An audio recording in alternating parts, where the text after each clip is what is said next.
Hello friend, स्वागत है आपका एनक्यू स्टडी यूट्यूब चैनल पर। सक्षमता परीक्षा के दूसरे चरण से संबंधित जो कल हम लोग मॉक टेस्ट किए थे उससे आगे इसमें करेंगे। कल 50 प्रश्नों का सेट किए थे, आगे इसमें हम लोग करेंगे। अगर कल वाला सेट आप नहीं देखे हैं तो उसका भी लिंक इसी वीडियो के डिस्क्रिप्शन में मौजूद है, आप यहाँ से देख सकते हैं। तो आइए बिना देर किए हुए हम लोग चलते हैं 51वां नंबर प्रश्न को देखते हैं। हमारे स्क्रीन पर प्रश्न है कि दिल्ली चलो का नारा किसने दिया था। दिल्ली चलो का नारा जो है यह नेताजी सुभाष चंद्र बोस के द्वारा दिया गया था और ये ऑप्शन नंबर डी का सही उत्तर होगा, क्योंकि जब ये सिंगापुर के रास्ते थे तो वहाँ उन्होंने दिल्ली चलो का नारा दिया था, वहीं उन्होंने एक सरकार का गठन किया था और फिर जो है इनकी कई सारे काम है, जैसे इन्होंने फॉरवर्ड ब्लॉक की स्थापना की, आज़ाद हिंद फौज के सिपाही के रूप में रहे और इनका दो प्रमुख नारा जो है फेमस हुआ, एक दिल्ली चलो और दूसरा था कि तुम मुझे खून दो मैं तुम्हें आज़ादी दूंगा। तो इस प्रकार इस प्रश्न का सही उत्तर ऑप्शन नंबर डी के रूप में जाना जाएगा। नेक्स्ट सवाल है क्वेश्चन नंबर 52, कहिए कि 1942 के आंदोलन के दौरान आज़ाद दस्ता का गठन किसने किया था। यानी सबसे पहले ये जानिए कि 1942 का आंदोलन कौन सा आंदोलन चल रहा था। तो 1942 में क्विट इंडिया मूवमेंट यानी भारत छोड़ो आंदोलन चल रहा था और 1942 का भारत छोड़ो आंदोलन जैसे शुरू हुआ उसके अगले दिन महात्मा गांधी को कैद करके जो है ये आगा खां पैलेस में रखा गया। इस प्रकार जितने भी बड़े नेता थे उसे कैद करके रख दिया गया।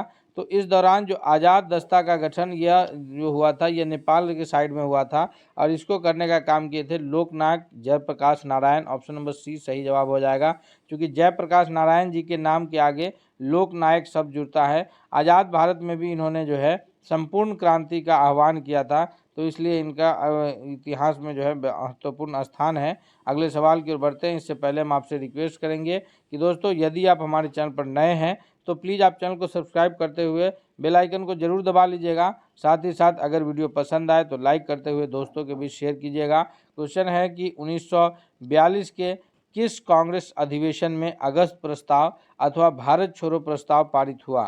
तो 1942 का जो आंदोलन भारत छोड़ो आंदोलन शुरू हुआ क्विट इंडिया मूवमेंट, इसका प्रस्ताव जो है यह मुंबई अधिवेशन में यानी भारतीय राष्ट्रीय कांग्रेस के मुंबई अधिवेशन में पारित हुआ था। ऑप्शन नंबर बी इसका सही जवाब होगा। सवाल है 54 की गेटवे ऑफ इंडिया का निर्माण कब हुआ। गेटवे ऑफ इंडिया का निर्माण शुरू कब हुआ कहिए, या निर्माण कब हुआ। तो इसमें थोड़ा सा कन्फ्यूजन है, यहाँ पर जो प्रश्न हम डिजाइन किए हैं वो शुरू कब हुआ से है। तो ये गेटवे ऑफ इंडिया का निर्माण जो है यह 31 मार्च कब 31 मार्च 1911 को शुरू हुआ था। गेटवे ऑफ इंडिया जो कि मुंबई में स्थित है। ऑप्शन नंबर बी सही जवाब हो जाएगा। और ये बन करके जो है पूरा 1924 में जा करके ये बन करके रेडी हुआ था। तो गेटवे ऑफ इंडिया का निर्माण कार्य शुरू 31 मार्च 1911 से शुरू हुआ और 1924 में यह बनकर तैयार हुआ था। नेक्स्ट सवाल है क्वेश्चन नंबर अगला कि भारत की राजधानी कलकत्ता से दिल्ली कब स्थानांतरित की गई। इससे पूर्व जो है अंग्रेजों के अधिकार के समय भारत की राजधानी कलकत्ता हुआ करता था और उसके बाद इसको दिल्ली स्थानांतरण कब किया। तो कलकत्ता से दिल्ली जो राजधानी का स्थानांतरण हुआ है यह 1911 में हुआ है। 1911 में दिल्ली दरबार का आयोजन हुआ और सम्राट पंचम द्वितीय के ये में, और उसके बाद जो है यहाँ 1911 में ही जो बंगाल विभाजन 1905 में हुआ था उसको भी रद्द किया गया। 1911 में भारत के जो वायसराय थे वो लॉर्ड चेम्सफोर्ड थे, तो उन्होंने जो बंगाल विभाजन था उसको रद्द किया और भारत की राजधानी को कलकत्ता से दिल्ली ले जा करके स्थापित किया। उसके बाद जो है अब तक भारत की राजधानी अब हम लोग की दिल्ली में स्थित है। अगले सवाल की ओर बढ़ते हैं। सवाल है कि ईस्ट इंडिया कंपनी की स्थापना कब हुई। तो ये बहुत फेमस सवाल है और इसका जवाब हम सभी जानते रहेंगे कि ईस्ट इंडिया कंपनी की जो स्थापना है यह 1600 ईस्वी में हुई है। ऑप्शन नंबर ए 1600 ईस्वी में हुई है। कहाँ हुई है तो लंदन में हुई है, इसलिए ऑप्शन नंबर ए के रूप में इसका सही जवाब जाना जाएगा। नेक्स्ट सवाल है क्वेश्चन नंबर 57 है कि 1857 के विद्रोह का पहला सिपाही किसे कहा जाता है। तो 1857 का जो सिपाही विद्रोह शुरू हुआ था तो उसका हम सभी जानते हैं कि जो ये मंगल पांडे के द्वारा यह विद्रोह सबसे पहले शुरू हुआ था। बैरकपुर छावनी में उन्होंने ही सबसे पहले जो है विद्रोह किया था।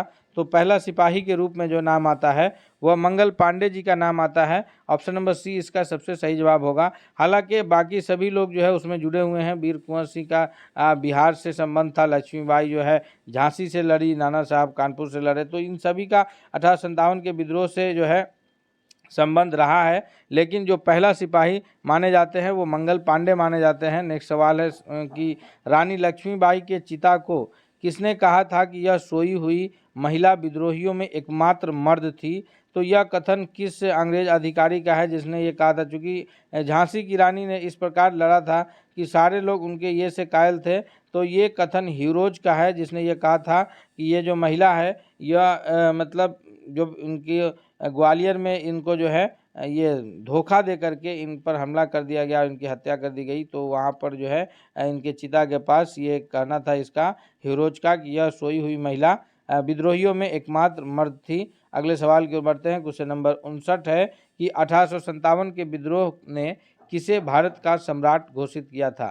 तो 1857 के विद्रोह जब सबसे पहले मंगल पांडे किए, उसके बाद मेरठ छावनी में विद्रोह हुआ। मेरठ छावनी के लोग जो है दिल्ली की ओर बढ़े और दिल्ली में जाकर के अंतिम मुगल सम्राट बहादुर शाह जफर को जो है अपना सम्राट घोषित किया। तो ये जो है 1857 के विद्रोहियों के सम्राट के रूप में बहादुर शाह जफर जाने जाते हैं। हालांकि इनको कैद करके जो है रंगून भेज दिया गया और वहाँ जो है इनको काला पानी की सज़ा दी गई, वहीं इनकी मौत हुई। इसी पर इन्होंने लिखे थे, चूँकि जो एक पूरे भारत के बादशाह है और इन्हें कैद करके रंगून भेज दिया गया, तो इस पर लिखे थे कि कितना है बदनसीब जफ़र कफन के लिए और 2 गज जमी भी ना मिली कोई यार में। यानी अपने जो सरजमीन थी जहाँ अपनी हुकूमत थी वहाँ उसको 2 गज ज़मीन कब्र के लिए नहीं मिली, इनको कैद करके रंगून भेज दिया गया था। अगले सवाल की ओर बढ़ते हैं। सवाल है कि कानपुर में विद्रोहियों का नेतृत्व यानी 1857 के विद्रोहियों का नेतृत्व जो है वह कानपुर से कौन संभाल रहे थे? तो इसका जो सही जवाब है कि कानपुर से जो 1857 के विद्रोहियों का नेतृत्व संभाल रहे थे वो नाना साहब संभाल रहे थे, यानी ऑप्शन नंबर बी इसके लिए सबसे सही जवाब हो जाएगा। अगला प्रश्न है कि भारत में रेलवे लाइन की शुरुआत सबसे पहले कहाँ हुई थी? तो भारत में रेलवे लाइन की जो शुरुआत है यह 1853 में मुंबई से थाने के बीच चली थी। सबसे पहले रेलवे 34 किलोमीटर की दूरी पर, कहाँ से कहाँ? मुंबई से थाने के बीच, जो कि कहाँ दोनों जगह जो है महाराष्ट्र राज्य में स्थित है। और इस समय जो भारत में शासन व्यवस्था था वह लॉर्ड डलहौजी का शासन था। तो ऑप्शन नंबर यहाँ बी सही जवाब हो जाएगा। और याद रखिएगा लॉर्ड डलहौजी के शासनकाल में कुछ ऐसे काम हुए हैं जो सदा याद रखे जाते हैं। जैसे रेलवे लाइन की शुरुआत लॉर्ड डलहौजी के शासनकाल में हुई, उसके बाद जो है डाक व्यवस्था की शुरुआत लॉर्ड डलहौजी के शासनकाल में हुई, उसके बाद जो है शिक्षा को लेकर के जो है लॉर्ड डलहौजी के शासनकाल में आया, विधवा पुनर्विवाह लॉर्ड डलहौजी के शासनकाल में जो है ये हुआ। तो ये सारे कई अहम काम हैं जो इसके शासनकाल में हुए हैं। अगले प्रश्न की ओर बढ़ते हैं हम लोग। नेक्स्ट सवाल है, क्वेश्चन नंबर 62 है कि महारानी विक्टोरिया का अपना घोषणा पत्र कब जारी किया? तो जब ये 1857 का विद्रोह हुआ और उससे जब अंग्रेजी सत्ता हिली तो वहाँ पर जो है महारानी विक्टोरिया ने जो है अपना एक घोषणा पत्र जारी किया था और इसको पढ़ करके जो है लॉर्ड कैनिंग महोदय सुनाए थे। तो ये भी आता है सवाल कि महारानी विक्टोरिया का घोषणा पत्र किसने सुनाया था पढ़ के? तो वो लॉर्ड कैनिंग सुनाए थे, क्योंकि 1857 के विद्रोह के समय भारत का जो गवर्नर जनरल था वो लॉर्ड कैनिंग था, उसे ही गवर्नर जनरल तो उस वक्त उसे प्रथम वायसराय के रूप में बनाया गया। और यह घटना है 1858 ईस्वी की, यानी विद्रोह के अगले साल की। ऑप्शन नंबर बी इसका सबसे सही जवाब के रूप में उत्तर जाना जाएगा। नेक्स्ट सवाल है कि संथाल विद्रोह किस वर्ष हुआ था? संथाल विद्रोह के जो प्रमुख नेता थे वो सिद्धू और कान्हू हैं। कौन है? ये भी प्रश्न अब बनता है कि संथाल विद्रोह के प्रमुख नेता कौन है? तो संथाल विद्रोह के प्रमुख नेता के रूप में जो है सिद्धू और कान्हू जाने जाते हैं। और यह विद्रोह जो शुरू हुआ था यह 1853 में से 55 तक चला है। तो इस प्रकार ऑप्शन नंबर इसका डी सबसे सही जवाब के रूप में उत्तर जाना जाएगा। नेक्स्ट सवाल है कि बंगाल में द्वैध शासन व्यवस्था की स्थापना कब हुई? की स्थापना किसने की थी? तो बंगाल में जो द्वैध शासन व्यवस्था की स्थापना की गई कि जो मतलब 2 प्रकार के मामले होंगे, फौजदारी और ये का मामला जो है सिविल का मामला, इसको अलग अलग अधिकारी देखेंगे। फौजदारी का मामला जो है वो लोकल जो वहाँ के नवाब थे उनको दिया गया था। तो इस प्रकार इसका जो 64वां नंबर प्रश्न का सही जवाब हो जाएगा कि यह रॉबर्ट क्लाइव के समय में शुरू हुआ था, यानी ऑप्शन नंबर सी इसका सबसे सही जवाब होगा। नेक्स्ट सवाल है कि बंगाल और बिहार में जो अस्थाई बंदोबस्त थी इसको शुरू करने का श्रेय किसको जाता है। अस्थाई बंदोबस्त जो है यह किसानों पर लगाया गया, या समझिए कि खेती के ऊपर लगाया गया कर था। तो ये अस्थाई बंदोबस्त की जो शुरुआत हुई है, इसका जो सही जवाब होगा कि बंगाल और बिहार में अस्थाई बंदोबस्त की शुरुआत करने का जो श्रेय जाता है यह किसको, लॉर्ड कॉर्नवालिस को, यानी उस वक्त जो गवर्नर जनरल था वो लॉर्ड कॉर्नवालिस था। ऑप्शन नंबर ए इसका सबसे सही जवाब के रूप में उत्तर जाना जाएगा। नेक्स्ट है कि अस्थाई बंदोबस्त का जनक किसको माना जाता है। शासन तो रॉबर्ट क्लाइव का था, लेकिन जनक के रूप में चूंकि वो लॉर्ड कॉर्नवालिस का शासन था तो वहाँ जनक के रूप में भी वही जाने जाएंगे। ऑप्शन नंबर सी इसका सबसे सही जवाब हो जाएगा कि ये जो है जनक के रूप में जाने जाएंगे। यह शुरुआत कब हुआ था, 1793 ईस्वी में, और ये बंगाल बिहार के साइड में अस्थाई बंदोबस्त की शुरुआत हुई थी। दूसरी जो भूमि की कर की व्यवस्था थी, एक थी वो रैयतवारी व्यवस्था थी। एक तो अस्थाई बंदोबस्त था जो बंगाल बिहार के एरिया में लागू हुआ था, दूसरा था रैयतवारी व्यवस्था, और एक था महलवारी व्यवस्था। ये तीन प्रकार के कर की व्यवस्था जो है शुरुआती दौर में अंग्रेजों ने भारतीयों के ऊपर लगा रखा था। तो रैयतवारी व्यवस्था की जो शुरुआत है यह कौन सा हुआ था, यह 17वां कहिए या 67वां नंबर प्रश्न कहिए। तो इसमें जो है भूमि का जो स्वामी हुआ करता था वह किसान स्वयं भूमि का स्वामी हुआ करता था, अर्थात इसका ऑप्शन नंबर सी सबसे सही जवाब के रूप में उत्तर जाना जाएगा। नेक्स्ट सवाल है क्वेश्चन नंबर, भारत में आने वाले प्रथम यूरोपियन कौन थे। तो हम सभी जानते हैं कि भारत में जो सबसे पहले यूरोपियन आया है वह पुर्तगाल से जो है यात्री नाविक के रूप में कौन, वास्को डिगामा आया, जो कि 1498 में कहाँ, कालीकट बंदरगाह पर आया था। वहाँ के राजा जेमोरिन थे जिन्होंने उनका भव्य स्वागत किया था। तो ये सबसे पहले जो यूरोपियन भारत आए हैं, तो इस रूप में जो उत्तर जाना जाएगा वो ऑप्शन नंबर ए जाना जाएगा कि सबसे पहले पुर्तगाली आए हैं। और पुर्तगाली में वास्को डिगामा सबसे पहले 1498 में केरल के कालीकट बंदरगाह पर आए थे, और उस वक्त के जो राजा थे वहाँ के वो जेमोरिन थे जो उनका खूब भव्य स्वागत किए थे। अगले सवाल की ओर बढ़ते हैं हम लोग। नेक्स्ट सवाल है कि वारेन हेस्टिंग्स का ने द्वितीय जो द्वैत शासन प्रणाली थी उसको समाप्त कर दिया। रॉबर्ट क्लाइव का जो द्वैत शासन प्रणाली था बंगाल प्रांत में, उसको जो है वारेन हेस्टिंग्स ने ये ख़त्म किया। तो यह कब ख़त्म किया है, तो ये ख़त्म करने का कार्य जो है 1772 ईस्वी में चला है, यानी ऑप्शन नंबर बी। जब 1765 में जो है ये इलाहाबाद की जब संधि हुई, यानी 1764 में बक्सर का युद्ध हुआ, उसके बाद उसमें निर्णायक रूप से जो है इसकी हार हुई, अंग्रेजों की जीत हुई। तो उसके बाद जो है वहाँ बंगाल में द्वैत शासन व्यवस्था की स्थापना हुई। उसके बाद 1772 में वारेन हेस्टिंग्स का जब ये हुआ तो उसको समाप्त कर दिया गया। अगले सवाल की ओर बढ़ते हैं।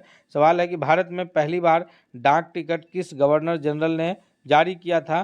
तो डाक टिकट का जो शुरुआत है यह सबसे जो है ये लॉर्ड डलहौजी के शासनकाल में ही हुआ है 1854 ईस्वी में। तो इसको याद रखिएगा कब हुआ है, 1854 ईस्वी में, और उस वक्त जो है भारत में लॉर्ड डलहौजी का शासनकाल था, यानी ऑप्शन नंबर इसका डी सबसे सही जवाब के रूप में उत्तर जाना जाएगा। दोस्तों इस सीरीज में जो है यहाँ हम लोग 100 जो प्रश्न कर रहे हैं यह भारतीय इतिहास से संबंधित 100 प्रश्न, यानी ऐसे जनरल नॉलेज है जो इसका ताल्लुक भारतीय राष्ट्रीय आंदोलन से है। हम आपसे रिक्वेस्ट करते हैं कि यदि आप चैनल पर नए हैं तो सब्सक्राइब कर लीजिएगा, और साथ ही साथ अगर आपको वीडियो पसंद आ रहा है तो इसे लाइक करते हुए दोस्तों के बीच भी जरूर शेयर कीजिएगा। हम सभी सब्जेक्ट से जो है एक एक महत्वपूर्ण प्रश्न को कराएंगे जो कि आपके परीक्षा की दृष्टि से बहुत ही लाभकारी होगा साबित, इसलिए आप वीडियो के अंत तक बने रहिएगा। सवाल है कि स्वेज नहर व्यापार के लिए कब खोली गई। स्वेज नहर जो है यह खुलने के बाद जो है एशिया और यूरोप की दूरी में काफ़ी अंतर आया, और यह व्यापार के लिए सबसे पहले स्वेज नहर जो है यह 1869 ईस्वी में खोली गई है, यानी ऑप्शन नंबर इसका बी सही उत्तर के रूप में जाना जाएगा। अगले सवाल की ओर बढ़ते हैं। सवाल है कि दामिनी कोह जो है वो क्या था। दामिनी कोह ये जो है ये मुगल शासन के समय एक ये था विभाग का नाम था दामिनी कोह, जो कि भूमि विभाग का नाम था। भूभाग के लिए दामिनी कोह का जाना जाता था। ऑप्शन नंबर ए इसका सबसे सही जवाब के रूप में उत्तर जाना जाएगा। उसके बाद है कि मुंडा विद्रोह के नेता कौन थे। तो सिद्धू और कान्हू जो है ये तो संथाल विद्रोह के नेता है। मुंडा विद्रोह के जो प्रमुख नेता के रूप में जाने जाते हैं वह बिरसा मुंडा का नाम आता है, जो कि मुंडा विद्रोह के प्रमुख नेता के रूप में इनका नाम जाना जाता है। ऑप्शन नंबर सी 73वां नंबर प्रश्न का सबसे सही जवाब के रूप में उत्तर जाना जाएगा। अगला सवाल है कि दक्कन दंगा आयोग का गठन कब गठित हुआ? दक्कन दंगा आयोग का गठन किस वर्ष हुआ है?